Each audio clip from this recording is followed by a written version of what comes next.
चंद्रयान 3 से घबराया चाइना ने चंद्रयान 3 को डीरेल करने की कोशिश। चंद्रयान 3 को गिराने के लिए समुद्र से दागी रॉकेट।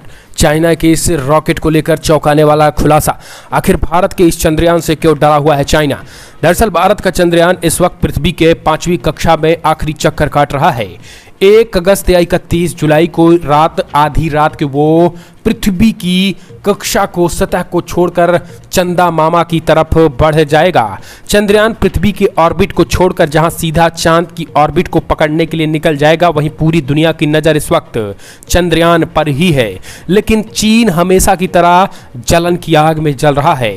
चीन से यह सहन नहीं हो पा रहा कि भारत का इसरो चांद के साउथ पोल पर ऐसी जगह उतर रहा जहां पूरी दुनिया इस बात के लिए पानी की तरह पैसा बहाकर भी सक्सेस नहीं हो पाई है।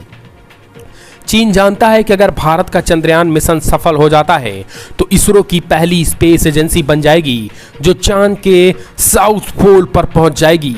आपको बता दें कि चांद के साउथ पोल पर आज तक दुनिया का कोई भी देश नहीं पहुंच पाया है, लेकिन चंद्रयान के वहां पहुंचने से पहले चीन ने भारत के पास अपना जासूसी जहाज भेज दिया है। चीन ने अंतरिक्ष में सैटेलाइट की निगरानी करने वाला जासूसी जहाज युआंग वाच एक बार फिर से हिंद महासागर में खड़ा कर दिया है। कई लोगों का दावा है कि चाइना का यह जासूसी वाला जहाज चंद्रयान की लोकेशन को ट्रैक करने आया है। चाइना का यह जासूसी जहाज किसी भी स्पेस प्रोग्राम या सैटेलाइट कम्युनिकेशन को ट्रैक कर सकता है। इस जहाज में अत्याधुनिक ट्रैकिंग और कम्युनिकेशन सिस्टम लगा हुआ है। इस सिस्टम की मदद से चाइना का यह जहाज सैटेलाइट लॉन्च, मिसाइल टेस्ट या अंतरिक्ष में भेजे जाने वाले मिशन की जानकारियां इकट्ठा कर सकता है। चीन का यह जासूसी जहाज जैसे ही हिंद महासागर में घुसा तो भारतीय नौसेना भी एक्शन में आ गई। चीन पहले भी कई बार अपने जासूसी जहाज़ों को भारत के नज़दीक भेज चुका है। कुछ महीनों पहले चीन को यह खबर लगी थी कि भारत एक बड़ा मिसाइल परीक्षण करने वाला है। उससे पहले भी चीन ने अपने एक जासूसी जहाज को हिंद महासागर में भेज दिया था। वजह आज तो श्रीलंका के हम्बनटोटा पोर्ट पर पहुंच गया, यानी वो भारत के बेहद ही नज़दीक आ गया है। सूत्रों के मुताबिक चीन के जासूसी जहाज के श्रीलंका पहुंचने के बाद भारत को अपनी मिसाइल परीक्षण को टालना पड़ गया था, लेकिन भारत के विरोध के बाद चीनी जासूसी जहाज वापस तो चला गया। भारत ने तुरंत अपना मिसाइल परीक्षण कर लिया है। लेकिन आपको बता दें, समंदर में खड़े होकर चंद्रयान पे साजिश के साथ साथ चाइना जो है वो इसी समुद्र के रास्ते भारत की जासूसी के साथ साथ ही चंद्रयान का पीछा भी कर सकता है। हालांकि दोस्तों आपको बता दें, इसरो ने कहा है कि चंद्रयान को अब रोक पाना दुनिया की सुपर पावर नासा में भी दम नहीं है, क्योंकि चंद्रयान अब अपनी ऐसी रफ्तार पकड़ने वाला है जिससे अब आसपास चाइना हो या अमेरिका नहीं आ सकता है। दरअसल चंद्रयान 3 की जो रफ्तार है दोस्तों 36,000 किलोमीटर से बढ़ाकर 41,000 किलोमीटर प्रति घंटा कर दिया गया है। यानी पलक झपकते ही चंद्रयान 3 कहां पहुंच जाएगा ये चाइना और अमेरिका भी नहीं सोचेगा।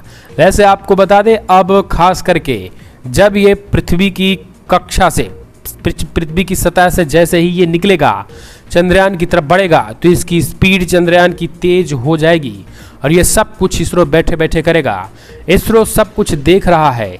चंद्रयान अपना सफल तरीके से जा रहा है। चंदा मामा के दक्षिणी पोल पर वो लैंडिंग करेगा और चाइना और नासा अमेरिका टकटकी लगाए देख रहा है।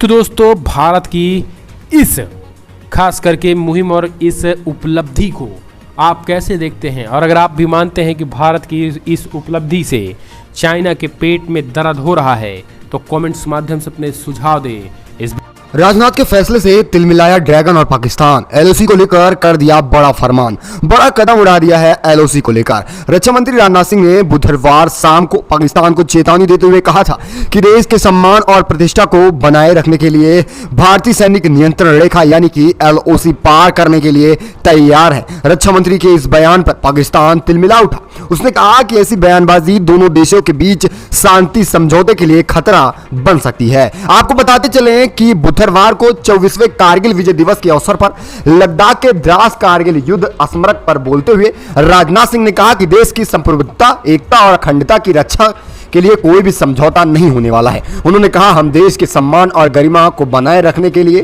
किसी भी हद तक जा सकते हैं। अगर इसके लिए एलओसी पार करना हुआ तो उसे भी करने के लिए तैयार हैं। अगर हमें उकसाया गया और जरूरत पड़ी तो हम एलओसी पार कर जाएंगे। उन्होंने कहा, कारगिल युद्ध भारत पर थोपा गया था। उस समय भारत ने पाकिस्तान के साथ बातचीत के जरिए मुद्दे को सुलझाने की कोशिश की थी, लेकिन पाकिस्तान ने हमारी पीठ में छुरा भोंका था। देखा जाए इसके बाद अब ड्रैगन से लेकर पाकिस्तान पूरी तरह से तिलमिला उठा है। दरअसल देखा जाए राजनाथ सिंह के बयान के बाद इस्लामाबाद के विदेश मंत्रालय में अब ये बातें होने लगी हैं। पाकिस्तान किसी भी आक्रामकता के खिलाफ अपनी रक्षा करने के लिए पूरी तरह इस समय सक्षम नहीं है, क्योंकि सबसे बड़ी वजह है आर्थिक व्यवस्था पूरी तरह से पाकिस्तान की चरमरा चुकी है और अब पाकिस्तान कोई भी नापाक मंसूबे करने को सोच भी नहीं सकता है। लेकिन इस पाकिस्तान को नहीं कहा जा सकता है। चैलेंज दिया गया था और अब चैलेंज दिया जा रहा है कि हम एलओसी भी पार कर सकते हैं, इसमें कोई बड़ी बात नहीं है। वैसे आपकी क्या राय है? जिस तरह से राजनाथ सिंह ने कहा। चलते एक और बड़ी खबर, भारत से गई अंजू इस समय पाकिस्तान में देखा जाए नसरुल्लाह के साथ डिनर करती हुई नजर आ रही है, लेकिन खास बात यह है कि बुर्का भी पहनी हुई है, बुर्का नसी नजर आ रही है भारत की अंजू इन दिनों पाकिस्तान में है। वहां अपने फेसबुक फ्रेंड और कथित तौर पर प्रेमी नसरुल्लाह के साथ खैबर पख्तूनख्वा प्रांत में एक दूर दराज के गांव में रह रही हैं। वहां पर देखा जाए डिनर करते हुए देखा गया है और देखा जाए एक पाकिस्तानी पत्रकार ने वीडियो को ट्वीट किया है। इसमें वह बुर्का पहने हुए दिख रही हैं। वीडियो में नसरुल्लाह को पारंपरिक टोपी पहने हुए भी देखा गया। डिनर में उनके साथ कई और दोस्त शामिल रहे थे।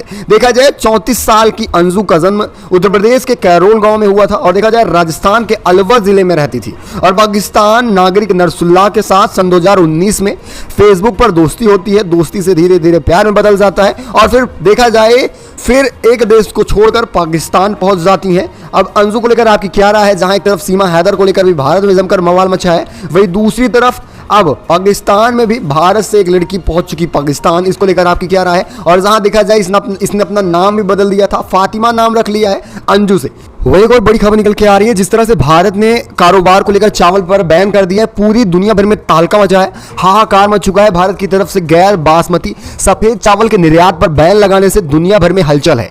मौजूदा खरीफ की फसल की रोपाई कमजोर दिखने और आगे वैश्विक सीजन में आने में कीमतें बढ़ने की वजह से अब देखा जाए निर्यात को रोका गया है। अब सरकार अपनी रणनीतियों के तहत फैसला लेने वाली है, लेकिन इसका असर अमेरिका समेत कई बड़े देशों में देखने को मिला है। अमेरिका में तो राशन की दुकानों पर लंबी लाइनें भी देखी जा रही हैं, लोग पैकिंग के चावल खरीदते हुए भी नजर आ रहे हैं। इस बीच देखा जाए आईएमएफ का कहना है कि वह भारत को प्रोत्साहित करेगा कि वह बैन पर फिर से दोबारा विचार करे, यानी जो चावल बैन किया गया है उसे बैन न किया जाए, भारत फिर से निर्यात शुरू करे। लेकिन भारत इसलिए निर्यात नहीं शुरू कर रहा है क्योंकि रोपाई कमजोर है, यानी इस बार कुछ खास अच्छी फसल नहीं हो रही धान की, ये सोचा गया है। और वहीं दूसरी तरफ